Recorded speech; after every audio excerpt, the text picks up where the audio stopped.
Well, good evening, everyone. Thank you for having me. I hope everyone can hear me. How to respond to a lot of this.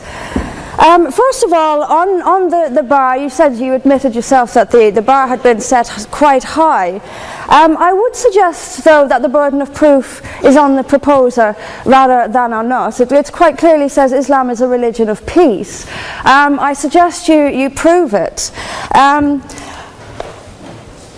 We've also been told here tonight when we opened that this debate must take place in the real world. Well, absolutely, yes, it must. It must take place in the real world.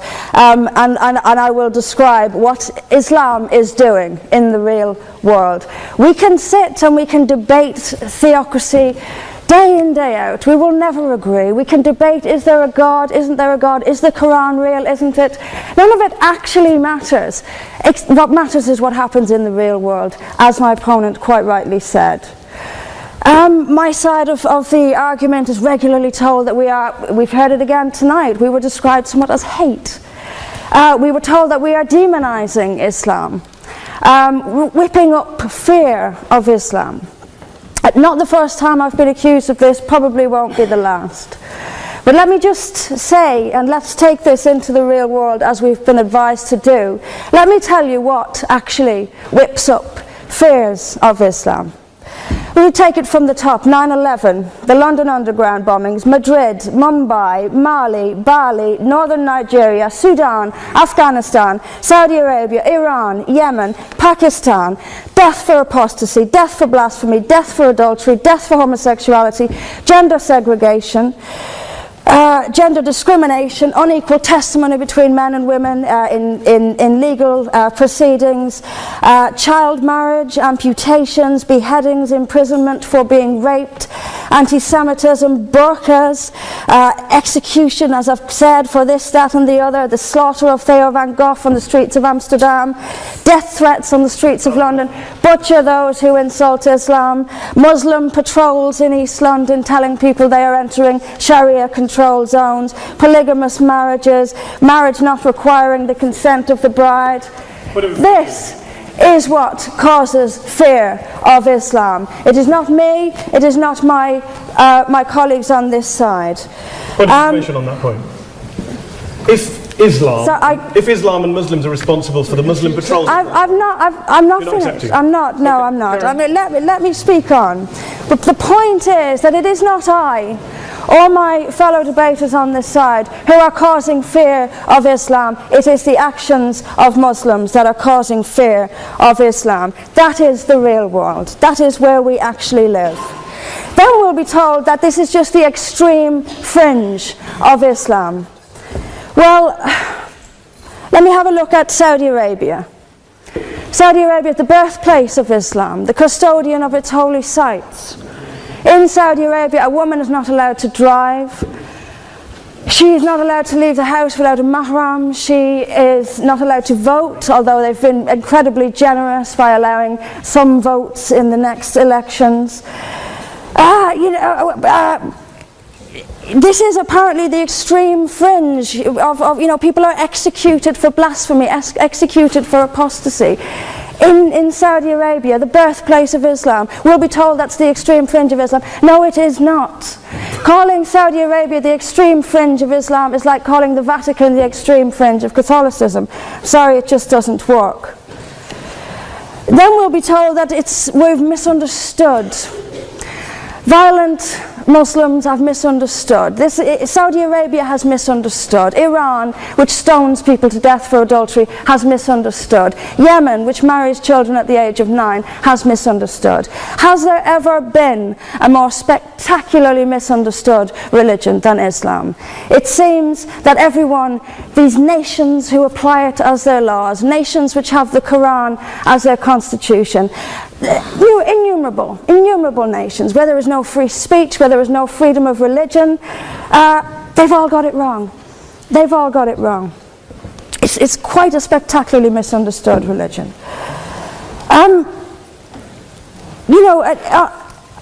There's just so much. I'm constantly told as well that I need to respect Islam. I'm never quite given a good enough reason why. I am under no greater obligation to respect Islam than I am any other beliefs. I'm under no more obligation to respect a woman oppressed in the name of Islam than if she is oppressed by the BNP or anyone else. I am under no obligation to make compromises with an ideology I simply don't see as peaceful. Why don't I see it as peaceful? Because of the evidence. If I look around the world and I see the countries where Islam calls the shots, all I see is brutality and violence imposed by the state. We were told that peace is not just the absence of violence but the presence of justice. Absolutely. I do not see how in a nation where, as the only woman here, I have some particular issues with the way women are treated in Islamic states. Now you can argue that they've got it wrong. Tell them that, because they seem to think that's what it is. Yes, I mean, there's so much to say about it, but is there a peaceful Islam? Yes, there is. It's in the hearts of peaceful Muslims. Unfortunately, though, there's also a rather more objective Islam, and peaceful Muslims have to do some really rather creative interpretation, like the command to beat her. I've seen Muslim women. I didn't stand up for you. You're allowed to. Well, I didn't. So if you could just have a bit. I knew this would happen. I knew this would happen, by the way. I knew this would happen. What I'm saying is completely controversial and will be booed and shouted down, and I have no doubt my colleagues the same. I knew this would happen. You say anything negative, you'll get the boos. I'm actually going to leave it there. But I will finish just by saying this. There are hundreds of millions of peaceful Muslims. That is a fact. But that does not mean that Islam itself is peaceful. Peaceful Muslims interpret verses of the Quran so almost beyond recognition it's reinterpreted. Like the command to beat her. It's there in the Quran, and I've seen Muslim women try to dance around it. They put words in there that simply aren't there. That's what it says beat her. And in the countries where the Quran calls the shots, that is exactly what they do. This is not peace. This is not justice. Islam is not a religion of peace, as the evidence shows us. Thank you. Thank you very much, Mr. President. Ladies and gentlemen, good evening. Assalamu alaikum. Lovely to see you all here tonight. We are having a very entertaining night, are we not, with some very interesting things being said from the other side of the house tonight. Let me begin by saying, as a Muslim, as a representative of Islam, I would consider myself an ambassador for Islam, a believer in Islam, a follower of Islam and its Prophet. So in that capacity, let me begin by apologizing to Anne-Marie for the Bali bombings. I apologize for the role of my religion and me and my people, for the killing of Theo van Gogh, for 7/7. Yes, that was all of us. That was Islam, that was Muslims, that was the Quran. I mean, astonishing claims to make in the very first speech tonight, on a day like today, where the Conservative Prime Minister of the United Kingdom is having to come out and point out that these kind of views are anathema. And I believe you're trying to stand for the Labour Party to become an MP in Brighton. If you do, and you make these comments, I'm guessing you'll have the whip withdrawn from you, but then again, UKIP's on the rise, they'll take you, the BNP, they might have something to say about your views. This is what Mehdi Hassan always does. By the way, just on a factual point, since we heard a lot about the second speaker, about how backward we Muslims all are, on a factual point, you said that Islam was born in Saudi Arabia. Islam was born in 610 AD. Saudi Arabia was born in 1932 AD. So you were only 1,322 years off. Not bad? Not bad start there. Talking of maths, by the way, a man named Al-Khwarizmi was one of the greatest mathematicians of all time, a Muslim, worked in the golden age of Islam.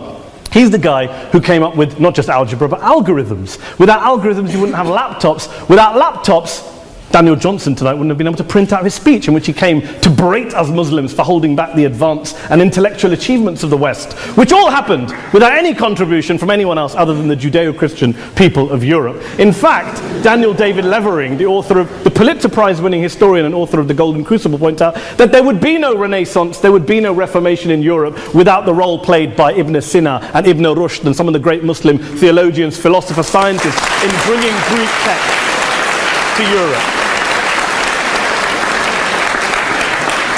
As for this being our university, I will leave that to the imagination as to who is our and who is there. I studied here too. An astonishing set of speeches so far making this case tonight.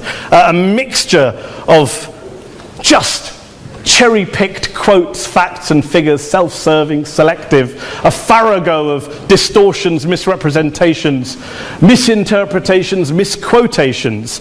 Daniel talked about my article in the New Statesman, which got me a lot of flack, where I talked about the anti-Semitism that is prevalent in some parts of the Muslim community, which indeed it is. Of course, I didn't say in that piece that it was caused by the religion of Islam. In fact, modern anti-Semitism in the Middle East was imported from, finish the sentence, Christian, Judeo-Christian Europe, where I believe some certainly bad things happened to the Jewish people. In fact, Tom Friedman, Jewish-American columnist in the New York Times, told me in this very chamber last week that he believed, had Muslims been running Europe in the 1940s, 6 million extra Jews would still be alive today. So I'm not going to take lessons in anti-Semitism from someone who's here to defend the Judeo-Christian values of a continent that murdered 6 million Jews. Moving swiftly on. Yes. Absolutely. Well, I'm about to make that point. No, I'm about to make that point. You're right. I agree with you. I agree with you 110%. That is my point. I don't think Europe is evil or bad. I'm a very proud European. I don't want to judge Europe on that basis, but if we're going to play this gutter game where we pull out the Bali bombing and we pull out examples of anti-Semitism in the Islamic community, then of course I'm going to come back and say, well, hold on. I mean, look, let's be very clear. Daniel here was a last-minute replacement for Douglas Murray, who had to pull out. And Douglas and I have a well-documented differences, but to be fair to Douglas, as to be fair to Anne-Marie and to Peter, atheists. Atheists see all religions as evil, violent, threatening. What the problem I have with Daniel's speech is that Daniel comes here to write this robust defense of Christianity, forgetting that his fellow Christians, people who said they were acting in the name of Jesus, gave us the Crusades, the Spanish Inquisition, the anti-Jewish pogroms, European colonialism in Africa and Asia, the Lord's Resistance Army in Uganda, not to mention countless arson and bomb attacks on abortion clinics in the United States of America to this very day. I would like a little bit of humility from Daniel first before he begins lecturing other communities and other faiths on violence, terror and intolerance. But, no thank you. Some water. But I would say this, to address the gentleman's very valid point here, I'm not going to play that game. I don't actually believe that Christianity is a religion of violence and hate because of what the LRA does in Uganda or what Crusaders did to Jews and Muslims in Jerusalem when they took back the city in the 12th or 13th or whatever century it was. I believe that Christianity, like Islam, like pretty much every mainstream religion, is based on love and compassion and faith. I do follow a religion in which 113 out of the 114 chapters of the Quran begins by introducing the God of Islam as a God of mercy and compassion. I would not have it any other way. I don't follow a religion which introduces my God to me as a God of war, as some kind of Greek God of wrath, as a God of hate and injustice. Not at all. As Adam pointed out, you go through the Quran and you see the mercy and the love and the justice. And yes, you have verses that refer to warfare and violence. Of course it does. This is not a motion about pacifism. I'm not here to argue that Islam is a pacifistic faith. It is not. Islam allows military action, violence in certain limited contexts. And yes, a minority of Muslims do take it out of that context. But is it religious? We talked about Woolwich. Daniel and Anne-Marie have suggested that it's definitely religion that's behind all of this. Well, actually, what I find so amusing tonight is we're having a debate about Islam, and the opposition tonight have come forward. We have a graduate in law, a graduate in modern history, a graduate in chemistry, and you know, I admire all of their intellects and their abilities, but we don't have anyone who's actually an expert on Islam, a scholar of Islam, a historian of Islam, a speaker of Arabic, even a terrorism expert or a security expert or a pollster, let alone to talk about what Muslims believe or think. Instead, we have people coming here, putting forward these views, putting forward these sweeping opinions. Listen to Professor Robert Pape of the University of of Chicago, one of America's leading terrorism experts, who, unlike our esteemed opposition tonight, studied every single case of suicide terrorism between 1980 and 2005, 315 cases in total. And he concluded, and I quote, "There is little connection between suicide terrorism and Islamic fundamentalism or any of the world's religions. Rather, what nearly all suicide terrorist attacks have in common is a specific secular and strategic goal to compel modern democracies to withdraw military forces from territory that the terrorists consider to be their homeland." And the irony is, when we talk about terrorism, the irony is that the opposition and the Muslim terrorists, the Al-Qaeda types, actually have one thing in common. Because they both believe that Islam is a warlike, violent religion. They both agree on that. They have everything in common. Osama bin Laden would be nodding along to everything he's heard tonight from the opposition side. He agrees with them. The problem is that mainstream Muslims don't. The majority of Muslims around the world don't. In fact, a gentleman here started quoting all sorts of polls. Gallup carried out the biggest poll of Muslims around the world, of 50,000 Muslims in 35 countries. 93% of Muslims rejected 9/11 and suicide attacks. And of the 7% who didn't, they all, when polled and focus grouped, cited political reasons for their support for violence, not religious reasons. And as for Islamic scholars and what they say, well, Daniel talks about our University of Oxford. We'll go down to Oxford's Centre for Islamic Studies, get hold of a man named Sheikh Afifi al-Akiti, who is a massively well-credentialed and well-respected Islamic scholar, who has studied across the world, who in the days after 7/7 published a fatwa denouncing terrorism in the name of Islam, calling for the protection of all non-combatants at all times, and describing suicide bombings as an innovation with no basis in Islamic law. Go and listen to Sheikh Tahir al-Qadri, one of Pakistan's most famous Islamic scholars, who published a 600-page fatwa condemning the killing of all innocents and all suicide bombings unconditionally without any ifs or buts. There's nothing new here. This is mainstream Islam, mainstream scholarship, which has said this for years. You don't go out and kill people willy-nilly in the high street or anywhere else, on a bus or a mall, based on verses of the Quran that you cherry-pick without any context, any understanding, any interpretation, or any commentary. Point of information. Please. Well, it doesn't happen apparently. I didn't say it doesn't happen at all. I never said it didn't happen. I don't blame Islam. Yes, it's a very good point. And a lot of us are campaigning against that. And we're campaigning against it in the name of Islam. We're campaigning against it in the name of various interpretations of Islam. Anne-Marie comes and scares us with her talk of Sharia law. I would like to see the book of Sharia law. It doesn't exist. People argue over what Sharia law is. And you empower the extremists by saying there is only one version. You empower them all. I don't believe you took any interruptions, Anne-Marie, so I think you should stay there for a moment. Several countries. Here's what we're dealing with. Here's what we're dealing with. We are dealing, I took your point. Here we are dealing with a 1400-year-old global religion, followed by 1.6 billion people in every corner of the world, a quarter of humanity, of all backgrounds, cultures, ethnicities. And yet the opposition tonight wants to generalize, stereotype, smear, in order to desperately win this debate. And here's my question, if we're going to generalize and smear. If, okay, people say yesterday's bombers, and we've got to be careful, there's a trial going on, were yesterday's attackers, motivated by Islam? Big debate. I don't believe they were. Let's say they were. Let's say Faisal Shahzad, the Times Square bomber, was motivated by Islam. Let's assume, for sake of argument, that Richard Reeves, the shoe bomber, was motivated by Islam. If Islam is responsible for these killings, if Islam is what is motivating these people, and Islam is therefore not a religion of peace, a religion of war, then ask yourself this question: why aren't the rest of us doing it? Why is it such a tiny minority of Muslims are interpreting their religion in the way that the opposition claim they are? Let's assume there are 16,000 suicide bombers in the world. There aren't. Let's assume there are for the sake of argument. That's 0.001% of the Muslim population globally. What about the other 99.99% of Muslims who the opposition tonight either ignore or smear? The reality is that the rest of us aren't blowing ourselves up tonight. The reality is that the opposition came here tonight not worried about the fact that me and Adam might pull open our jackets and blow ourselves up tonight because we're followers of a warlike warrior religion which wants to take over Europe and Daniel's university. The issue is this.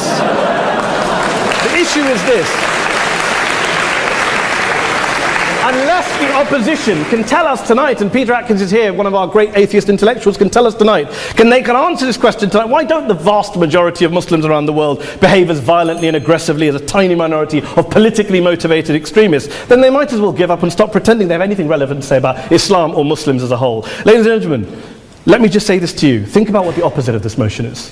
If you vote no tonight, think about what you're saying the opposite motion is. That Islam isn't a religion of peace, it's a religion of war, of violence, of terror, of aggression. That the people who follow Islam, me, my wife, my retired parents, my 6-year-old child, that 1.8 million of your fellow British residents and citizens, that 1.6 billion people across the world, your fellow human beings, are all followers, promoters, believers in a religion of violence. Do you really think that? Do you really believe that to be the case? They say that in the Oxford Union, the most famous debate was in 1933 when Adolf Hitler looked out for the result of the King and Country motion, where they voted against fighting for king and country, and Hitler was listening out for the result. Well, tonight, 80 years on, there are two groups of people around the world who I would argue are waiting for the result of tonight's vote. There are the millions of peaceful, non-violent, law-abiding Muslims both in the UK, Europe, Asia, Africa and beyond, who see Islam as the source of their identity, as a source of spiritual fulfillment, of hope, of solace.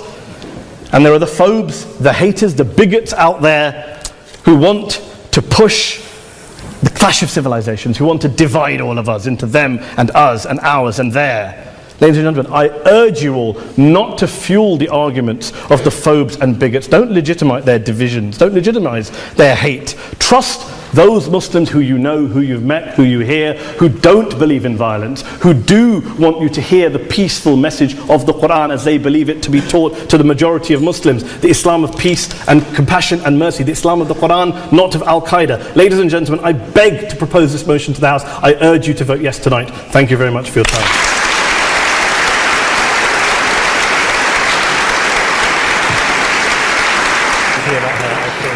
In it, as good men will find anywhere.